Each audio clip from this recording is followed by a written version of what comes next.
The cardinal is Ohio's state bird. The birds of Ohio need food, water, air, and shelter. The cardinal eats worms and seeds.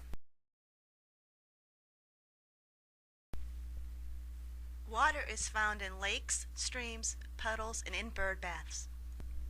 The birds need lots of air to fly freely. Oxygen comes from trees.